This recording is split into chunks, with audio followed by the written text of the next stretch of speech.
Yes, today we are going to be discussing one of the biggest keys to success, and certainly one of the biggest keys to my success in sports, in business, in general life, in personal development, in healing traumas, in healing my mental health, and everything in between. And that is invest to learn from the best. Now, this might shock you guys because I think a lot of people sometimes look at the volume of clients that I have, then they look at what they know the investment is, and I'm sure they will be thinking, this guy must be balling. And don't get me wrong, there's periods when it's been bad and there's periods when it's been pretty amazing. It's very up and down. People come in and out of coaching. It's got a limited lifespan, really, apart from you unbreakable lifers that have been here for nearly 6 years and anywhere up to 2 years and less. So in the last 5 years, I worked out today, I've invested almost £150,000 in coaching, business coaching, life coaching, mentorships, courses, education.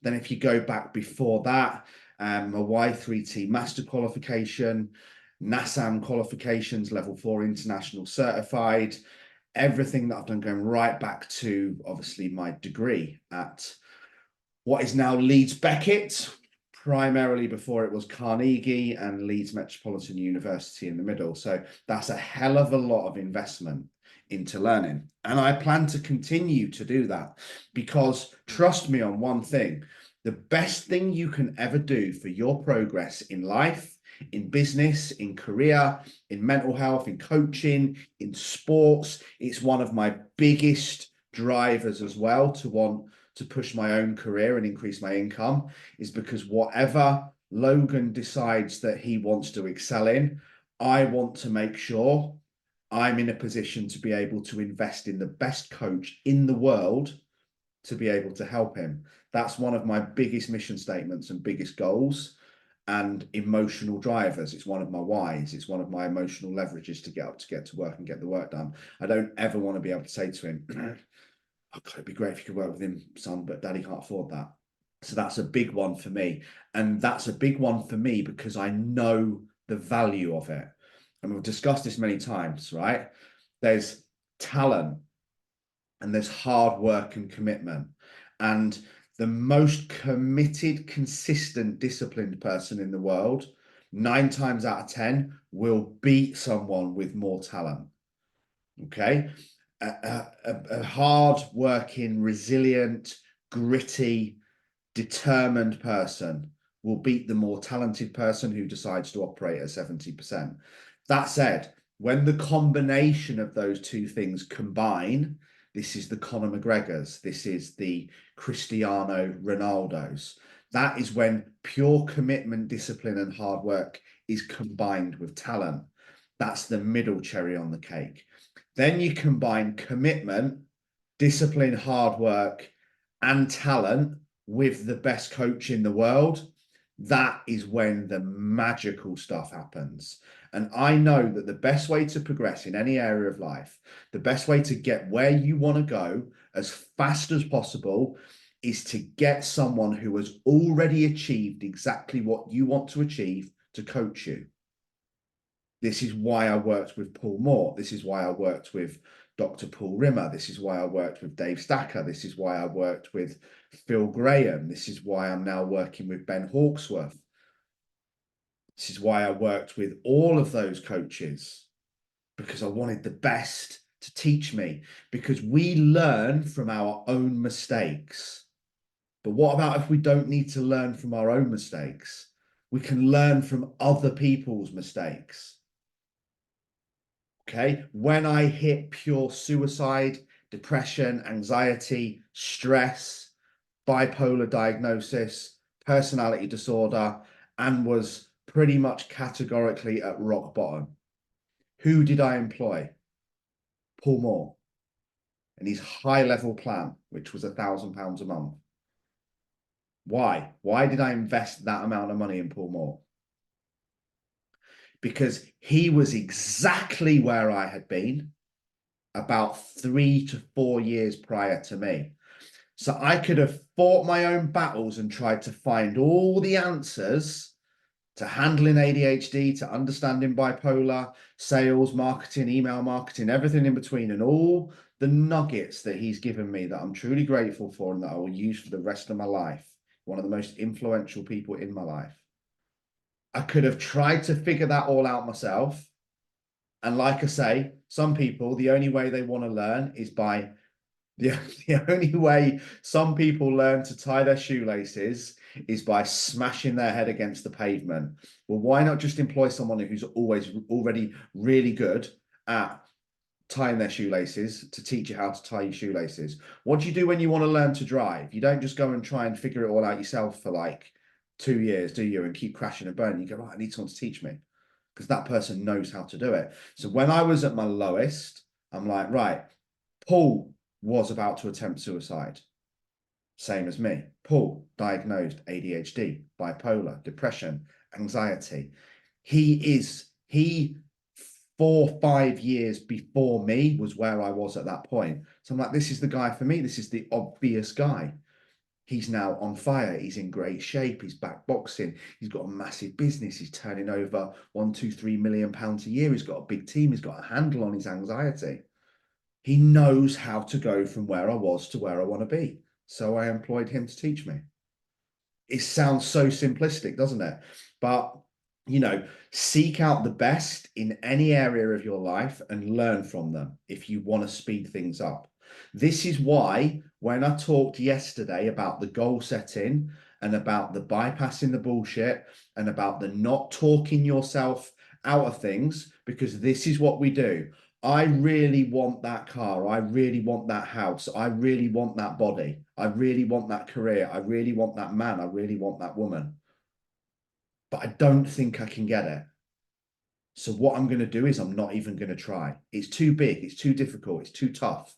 The road is too hard. I'm not clever enough. I'm not tall enough. I'm not big enough. I don't have the discipline. I don't have the willpower. I don't have the motivation. You don't need any of that. You just need to know that you want it. And this is what's called, I need to get this right. This is what's called looking for the who, not the how. I didn't know how I was going to fix all of those problems. So I looked for the who, Paul Moore, who had already fixed all those problems. If I was stuck in the how, I'm like, I'm never going to fix this because I don't know how, because I don't have that knowledge. So you don't need to know how to do it. You just need to know that you want to do it. And when you know what you want and you're committed and you understand that you can achieve anything that you want, because we're all masters of our own destiny, and every single one of you, if you put your mind to it, can be, have, and achieve anything you want. Once you know what it is, you just need to find the who. Who's already done this? Who's already achieved this? Who can I learn from? And the crazy thing this is, you don't necessarily need to have invested 150 grand like I have. Some of the best learnings I've got are from people like Ant Middleton and David Goggins, who I've never even met. You could learn about pretty much anything on YouTube. The best coach in the world in any industry, in any area, will almost certainly have a YouTube channel, will almost certainly have an Instagram. So again, you can't use the excuse of, oh, I wanted the best coach in the world to teach me about accountancy, but I can't afford him. Well, I bet that information is online somewhere. Coaching is more about accountability than information. This is what I've said to you guys so many times. Most of you don't have a knowledge problem, you have an implementation problem. You don't have an information problem, you have an implementation problem. It's not that you don't know what to do, it's that you're not doing what you know. This is why you come into a program like this, so you get accountability and emotional support.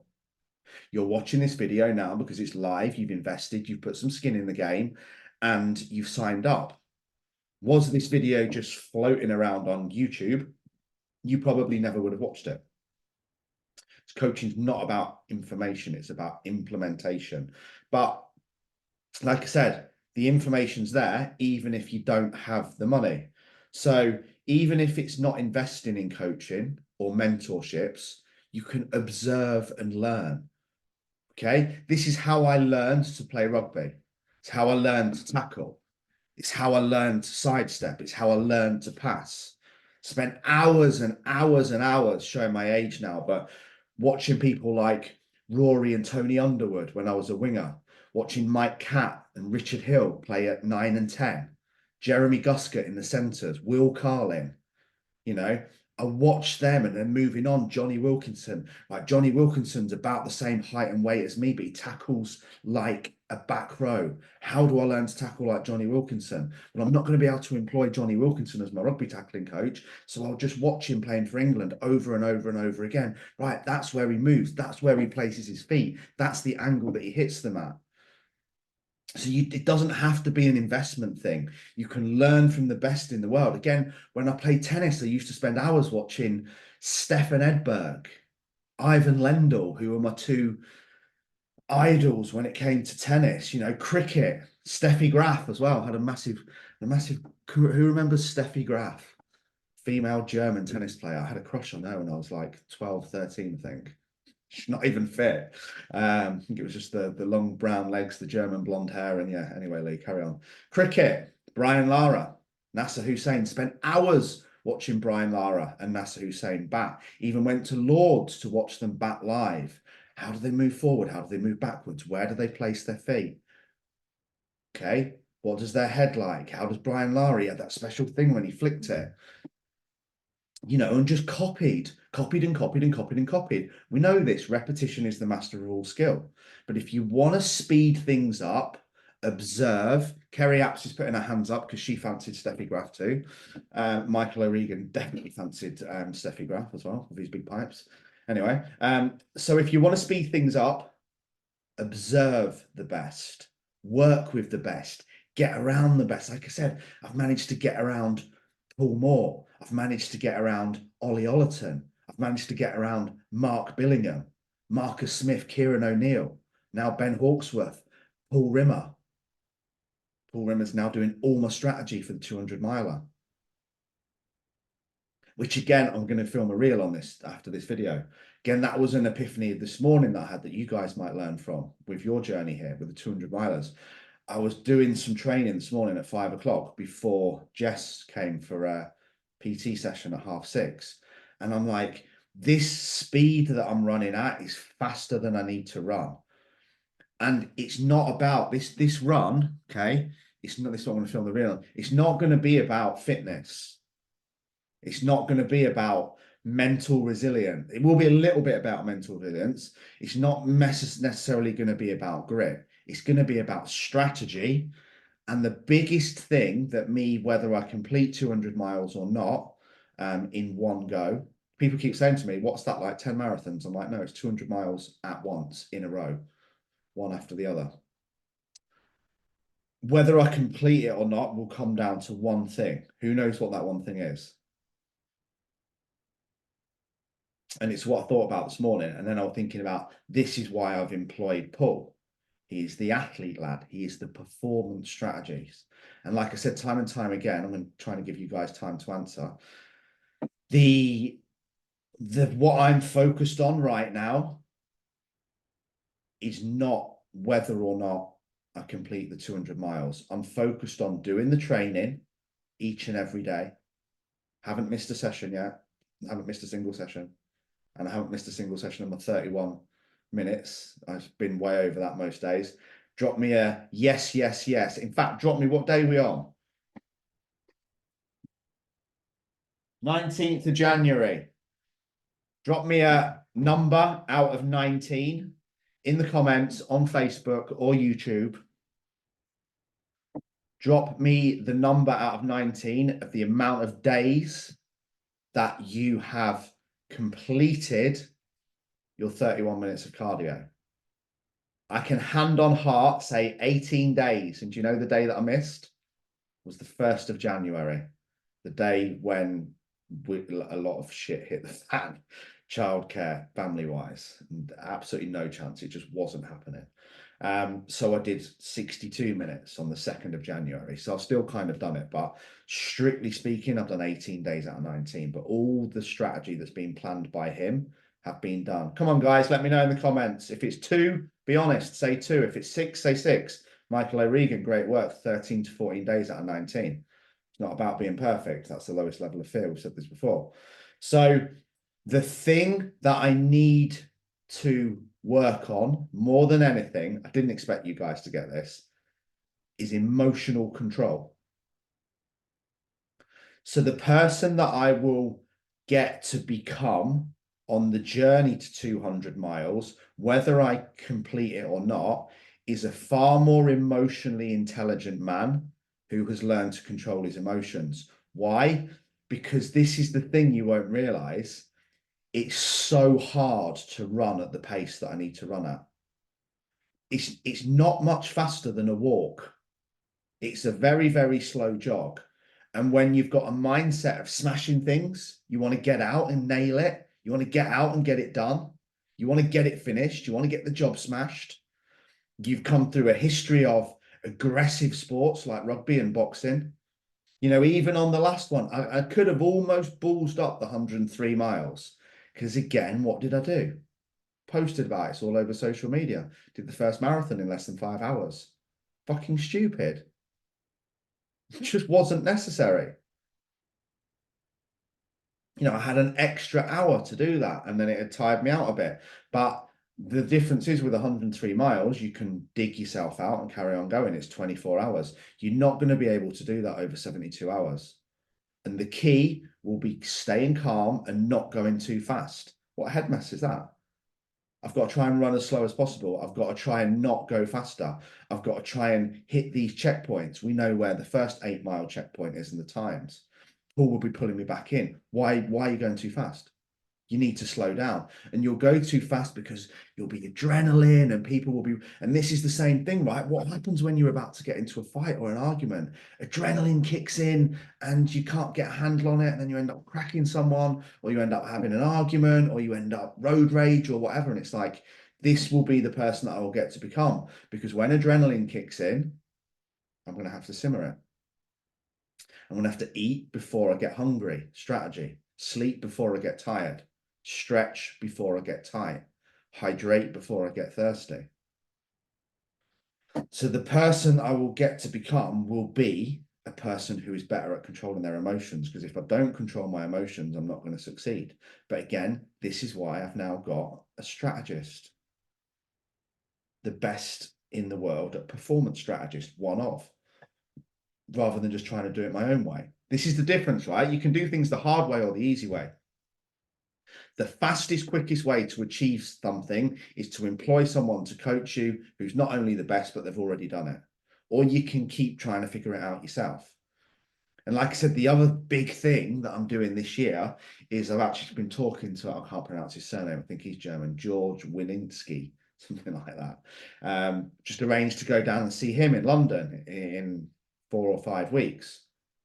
He's coached by Ben as well, and we just had a chat. Said, I want to make a real effort this year to travel the country on the time off that I do have and get around people that are doing better than me, get around other coaches, get around people like Ollie Ollerton, get around people like Tom and Di. That's why we're doing these events, because you learn so much. You feed off their energy, you feed off their being around like-minded people. It's what we get here in the private WhatsApp group. It's got about 400 messages every day. You know, you guys, that WhatsApp group, the private client WhatsApp group, the Unbreakable one, if any of you are on Unbreakable Night are getting confused, the main WhatsApp group, people post and talk in it, but you have to be in in the full Unbreakable plan to get in that. So everyone's posting their workouts, everyone's posting their energy, everyone's posting their wins, isn't it? And it's infectious. You want to get around it. So these were my breakthroughs when I was journaling a few weeks ago. I'm like, I can't just sit in this office on my own and expect to grow. So I'm going to be going to more mastermind days. I'm going to be paying to get around people who are further on than me, people who are better than me, bigger than me, stronger than me, clever than me, so that I can learn from them to move forward, because that's going to be a much quicker way to do it than just trying to figure it all out myself. And how better is it? Think about it. What do you want to do really, Lee? Do you want to learn, like Paul, Dr. Rimmer, performance strategist? He's also very experienced at running ultras.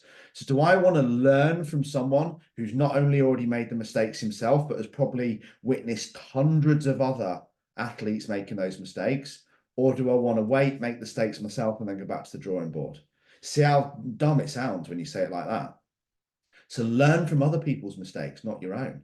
Ask questions. Like I said, you don't even have to be a lot of money to do this. I've done 500 plus audiobooks now. I've currently got 74 unread in Audible. Completely addicted to mindset and personal development. Why? Because I get a buzz off it, because I know that it impacts you guys. But, you know, podcasts. You can learn something new on a podcast every day if you're willing to take 20 minutes out to listen to one. You don't even have to pay for podcasts. They're free. I've learned a hell of a lot from, as I said, Ant Middleton. I've learned a hell of a lot from Ross Edgley. I've learned a lot from Darren Hardy. I've learned loads and loads from Brian Keane. He did the Marathon des Sables, which is 7 back-to-back marathons in the Sahara Desert. You know, I've learned a lot from Dan Meredith, learned a lot from Napoleon Hill. So the key to life, the key to winning is keeping learning, keep investing in yourself, investing in other people to get around. This is what you have to do, the skin of the game. And like these other things that are on my vision board, right? So I've shown you my dream car that's up there many times, which I promised myself I won't get that dream car until I can get it. And it's with money that I can afford to lose, not be a bell end like last time and pay £1,200 a month to rent one before, you know, almost ending up bankrupt and on the scrap heap because you'd overspent, seeking validation, seeking material objects. What the lessons that I've learned? Well, I've got around other people who understand ADHD. Oh, that's why I got that car. That's why I just did it and didn't ask anyone. That's how impulsive my mind is. Now I know how to handle it. I've got a rule now. I won't ever invest or spend more than £250 without running it by everyone in my close circle. And they're probably going to say, no, Lee, stop being a dick. You don't need that. Granted, sometimes I won't listen to them. Nat wasn't keen on the decision with Ben because of my previous history. The fact that I'd invested a lot of money on things that didn't work. I overrided that and decided I was right. And I was going to do it. But I still ran it past the team to get the opinion. Do you get what I mean? There's still a filter. So the key to winning is this investment in yourself. Because when you invest in the best to become the best, that's when you become more valuable, especially in careers and in employment. If you invest in yourself, so you become the most intelligent, the best at your career, the most valuable, what happens then? Well, you get all that money back and tenfold, because people will want to pay you more money to do your job because you're more valuable, because you invested in yourself to get the learning. You probably might have seen him. He was on Dragon's Den. Ben, who's now my coach and mentor with the Coach Consultant, his coach and mentor is Aaron Branch, who was on Dragon's Den. So again, what's happening there? Well, Ben's invested, Aaron Smith's stupid, £8 a month, I think. But he's getting around someone who's already done what he's done, which is a big consultancy agency. And what happens then when Ben has learned everything that Aaron's learned? Well, Ben will become more valuable, and people like me will pay Ben more money because he's invested in himself. So the more you invest in yourself, the more valuable you become. The more valuable you become, drum roll, the more people value you. You will never, ever regret investing in yourself. Sorry, I forgot what I was saying on a tangent there. Something else that is on my vision board is that at some point, I will be getting Ant Middleton to host an event for us. He's just started doing, and I think they would be miles out of my budget at the minute. But I do want to do it. And I will start with that I'll probably have to invest in him with some form of private coaching to get my foot in the door, to get the skin in the game. And I'm going to be like, hey, Ant, what do you fancy doing this for the team? How much is it going to cost me per person? So again, it's investing in the business. It's investing in myself. It's investing in Ant Middleton. I will make it happen. You watch. And then what happens? Well, all of a sudden, what then happens when people are seeing our team? Fucking hell, they're doing fucking weekend events with Ant Middleton. Lee's being mental. Lee's learning everything he knows from Ant Middleton. All of a sudden, your value goes up, and your value goes up because you invested in yourself.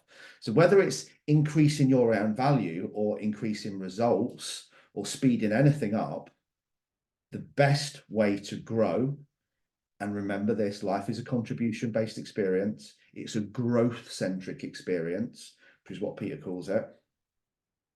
You will never regret it, and you will have the highest chance of success by investing in yourself. And it's like I've said to people, Tom, actually, when people are on the umming and ahhing, I'm just going to, message Lee on Facebook for 64 messages before deciding whether I'm going to sign up or not. And eventually I'll say to them, listen, what do you think is going to stand you in the better chance of success? Putting some serious skin in the game and investing in some proper coaching, going for the cheaper option and something shite pants like Weight Watchers, Slimming World, or some fucking wank online coach that charges £9 a week or something, or putting some skin in the game and getting a great coach. Which one do you think is going to stand you in with the best chance of success? I say this all the time, don't we? Buy cheap, buy twice. But that's my commitment. And this is the reason why I keep investing that amount, is because I want to be the best. I want to take my learning to the next level. I want to be able to impact people on the level that Ant Middleton does and that David Goggins does. So what would be the best place for me to look? How do they do it? How can I observe them? How can I read their books? What can I learn from them? How can I get closer around them? How can I get closer to people like them? Does that make sense? So the biggest investment you can ever make is in yourself, and it is the key to success. And this investment doesn't have to mean money. Don't get that misconstrued. It's the time invested in yourself. So I have a decision today, don't I? I can invest in myself by going into another 2 hours of Ant Middleton, looking at how he hosts his events. What can I beg, borrow, and steal and implement in mine whilst I'm on this journey to learn more from him? Or I can go and watch Netflix. I can invest in myself in terms of, I can keep investing in myself and the coach consultant, which is £2.5 grand a month. Or I could take that money and I can invest it in a holiday or some cars or clothes, or I could just whittle it away, or I could do anything I want with it. But essentially, look at the difference. Well, one's going to give me an experience, one's going to make me more valuable. The one that makes me more valuable because I invested in myself, not spending money, will mean that I become more valuable. When I become more valuable, I will be able to earn more money. When I earn more money, I'll be able to do the other things by default without them seeming like an expense anymore. So the continual growth, or the growth continuum, starts with investing in yourself. Time, money, people, and work.